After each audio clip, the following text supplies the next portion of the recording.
Passionnante, la retraite.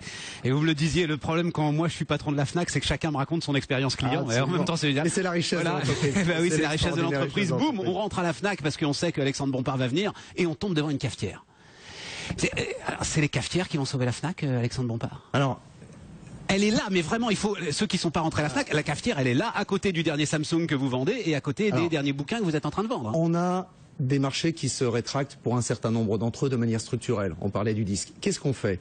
On a identifié de nouvelles familles de produits, on les a pas identifiées au hasard. On a interrogé nos consommateurs, nos clients, on a identifié de nouvelles familles de produits. 4, papeterie, l'espace, les univers autour de l'enfant, les jeux jouets pour créer un univers complet pour les enfants, les objets connectés, formidable marché de croissance, 80 milliards d'euros d'ici 2020. Vous y allez tout petit quand même dans les objets connectés pour l'instant, hein, j'ai vu. Ça commence, mais allez à Beaugrenelle, 4-5 mètres carrés, de vous, c'est vrai. Vous allez voir, c'est très prometteur. Bon, il y a des objets d'innovation formidables dedans. Et puis dernière famille de produits, ce qui est autour de la maison et du design, avec des objets plaisir, des objets technologiques, c'est sympa.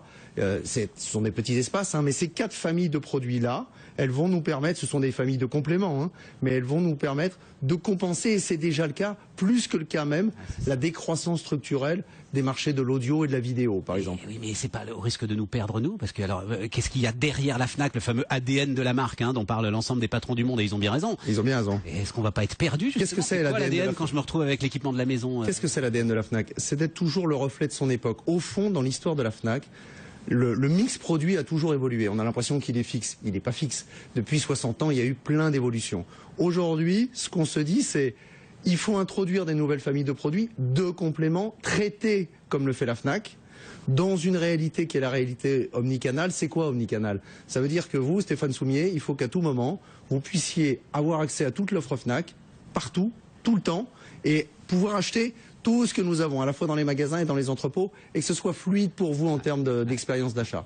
Et donc, nouveau relais de croissance, nouvelle famille de produits, nouveau type de magasins. Vous avez vu qu'on a ouvert des petits formats de magasins dans les plus petites villes moyennes. Alors ça aussi, c'est une rupture avec l'histoire de la Fnac. On le sait pas, mais j'ai vu ça. C'est une rupture avec l'histoire de la Fnac. C'est une rupture complète pour 2 raisons. On dirait que c'était forcément grand, la Fnac. 2 raisons. Rupture parce que plus petite taille. On a par exemple ouvert une vingtaine de magasins dans les gares et les aéroports. Ça marche formidablement.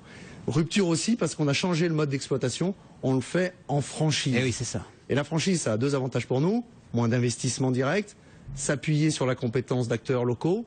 Un exemple, c'est ce qui nous permet d'ouvrir de nouveaux pays. Ça fait très longtemps que la Fnac n'avait pas ouvert de nouveaux pays.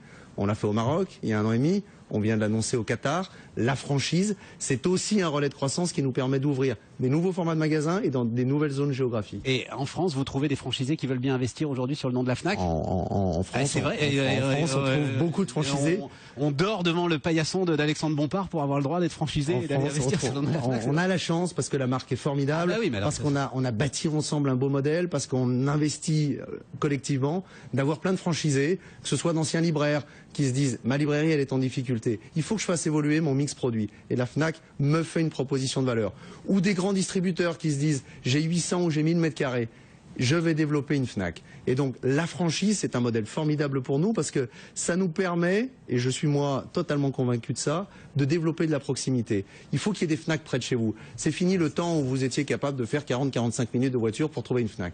Il faut mailler le territoire. Quelquefois je lis, mais pourquoi ouvre-t-il encore des magasins? On a ouvert 30 magasins depuis mon arrivée. Mais pourquoi ouvre-t-il encore des magasins? On ouvre des magasins parce que ça vous fait plaisir. Parce que je suis absolument convaincu qu'il faut développer de la proximité en même temps que de l'omnicanal. Il faut avoir accès à des magasins et pouvoir, quand on est dans le magasin, même un magasin de 300 mètres carrés, avoir accès à toute l'offre Fnac. Et c'est ça qu'on fait, ces doubles mouvements-là. Ça donne